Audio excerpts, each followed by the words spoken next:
اب آ جاتے ہیں 11ویں امام امام حسن عسکری. ذکر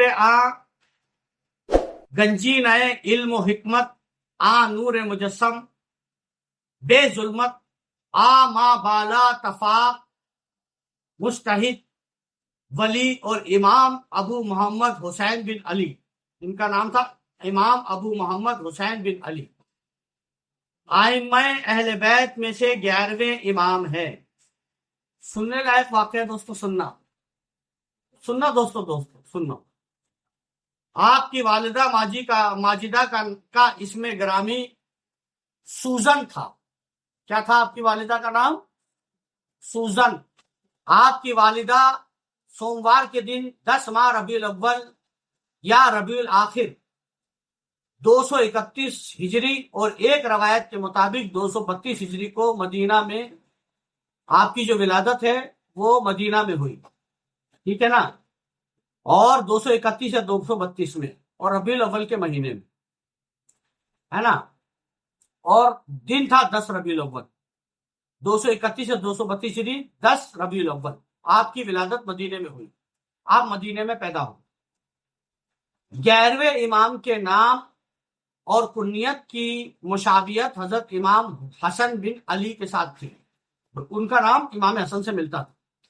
آپ کے القاب جو ہے وہ ہے زکی، عسکری، خالص اور سراح ہے. آپ اپنے والد بزرگوار کی وفات کے وقت 23 سال کے تھے، 23 ایئر اولڈ. جب امام نقی کا وصال ہوا آپ 23 ایئرس اولڈ تھے. نام آپ کو معلوم ہی ہو گیا ہے کہ ابو محمد حسین بن علی حسن عسکری کہتے ہیں. 23 ایئرس کے تھے.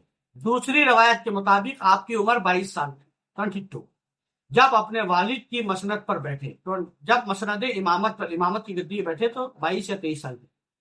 آپ کے کمالات و کرامات کا ذکر اکثر کتابوں میں ملتا ہے. بہت ساری کتابوں میں آپ کی کراماتوں کا ذکر ہے. شواہد النبوت میں محمد بن علی بن ابراہیم بن موسیٰ بن جعفر سے روایت ہے کہ ایک دفعہ ہم افلاس میں مبتلا ہو گئے، مفلسی میں. میرے والد نے کہا آؤ امام محمد عسکری کی خدمت میں چلے. غریبی آ گئی، چلو امام حسن عسکری کی خدمت میں چلے. اگر آپ 500 درہم ہمیں دے دیں تو ہمارا کام بن جائے گا. کام مفلسی اور غریبی میں آ گئے ہیں، امام کے پاس چلے، 500 درہم دے دیے تو کام ہو جائے. جب ہم امام حسن عسکری کے دروازے پر پہنچے، اس سے پہلے کہ ہم کسی سے بات کرتے، ان کے غلام نے باہر آ کر کہا کہ علی بن ابراہیم، آنے والے کا نام جو تھا، کیا کہا؟ علی بن ابراہیم اور اس کا لڑکا محمد اندر آ جائیں. دل میں ارادہ کر کے گئے تھے، خبر پہنچ گئی امام حسن عسکری پہ. جب ہم اندر گئے تو ہم نے سلام کیا. امام صاحب نے فرمایا اے علی، تجھے کس چیز نے روک رکھا تھا کہ آج تک ہمارے پاس نہیں آیا؟ میرے باپ نے عرض کیا اے میرے آقا، مجھے شرم آتی تھی کہ اس حال میں آپ کے سامنے کیسے حاضر ہو. جب ہم ان سے رخصت ہوئے تو حضرت امام کے غلام نے باہر آ کر میرے والد کے ہاتھ میں 500 درہم کا ایک تھیلا دے دیا اور میرے ہاتھ میں 300 درہم کا تھیلا دیا. اس نے اور کہا کہ سامان خریدو لیکن ہندوستان کی طرف نہ جاؤ، ہندوستان کی طرف نہ جاؤ، بلکہ فلاں جگہ جاؤ کیونکہ وہاں تمہیں کافی نفع ہوگا. بس جس جگہ کا انہوں نے اشارہ فرمایا تھا ہم وہاں گئے. وہاں میری شادی ہو گئی اور مجھے 1000 دینار ملے. شواہد النبوت میں لکھا ہے کہ ایک شخص نے حضرت امام کی خدمت میں آ کر اپنی مفلسی کی شکایت کی، غریبی کی شکایت کی. آپ کے ہاتھ میں ایک چابک تھا، چابک کوڑا، جس سے آپ نے زمین کھودی. اس چابک سے زمین کھودی، وہاں سے 500 دینار ملے. اس زمین کھودنے کے بعد وہاں سے 500 دینار ملے. آپ نے وہ پیسہ اس آدمی کو دے دیا.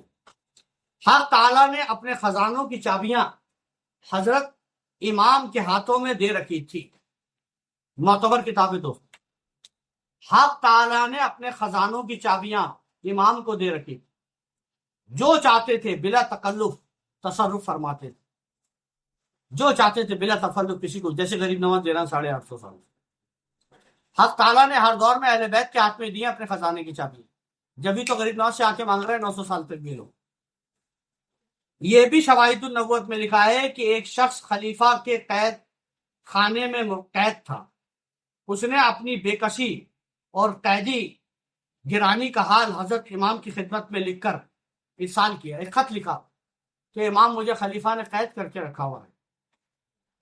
وہ یہ بھی چاہتا تھا کہ حضرت امام سے اپنی تنگ دستی دور کرنے کے لیے کچھ طلب کرے، لیکن شرم کے مارے خط میں یہ بات نہ لکھی. جب وہ خط حضرت امام کی خدمت میں پہنچا، آپ نے جواب میں لکھا کہ آج ظہر کی نماز کے وقت تم اپنے گھر میں پہنچ جاؤ. قید خانے سے اپنے گھر پہنچ جاؤ گے ظہر کی نماز تک، فکر مت کرو. بس اسی روز اسے قید خانے سے رہائی مل گئی، یعنی اسے قید خانے سے جیل سے آزاد کر دیا اور ظہر کے وقت گھر پہنچ گئے. نیز حضرت امام نے اس کے دل کے خیال سے آگاہ ہو کر، اس نے جو دل میں خیال کیا تھا امام مجھے کچھ دے دیں، وہ بھی آپ کو پتہ چل گیا، تو اس کے دل کے خیال سے آگاہ ہو کر اس کے پاس 100 دینار بھی خرچ کرنے کے لیے بھیجے. لے، آپ نے اسے ایک خط بھی لکھا جس میں آپ نے فرمایا کہ تمہیں آئندہ جو ضرورت ہو مجھ سے طلب کر لیا کرو، جو ضرورت ہو مجھ سے مانگ لیا کرو، اور شرم مت کرنا، کیونکہ جو کچھ مانگو گے تمہیں انشاءاللہ تعالی ضرور مل جائے گا. آپ کے کمالات اس قدر ہیں کہ دائرہ تحریر سے باہر ہے. آپ کا وصال جمعہ کے دن 8ویں ماہ ربیع الاول کو، یعنی 8 ماہ ربیع الاول کو یا ربیع الاخر کو 260 ہجری کو خلیفہ معتمد کے عہد حکومت میں ہوا. تاریخ طبری میں یوں لکھا ہے کہ خلیفہ معتمد نے، کس نے؟ عباسی خلیفہ معتمد نے آپ کو زہر دیا اور آپ کو اپنے والد بزرگوار کی قبر کے پاس با مقام سامرہ دفن کرایا. آپ کی عمر 29 سال اور دوسری روایت کے مطابق 28 سال تھی. آپ کی امامت کی مدت 7 سال تھی، only 7 years زندہ رہے، اس کے بعد زہر دیتی. ایک روایت کے مطابق 6 سال تھی. 11ویں امام کا ایک لڑکا تھا جو امام مہدی ہوں گے.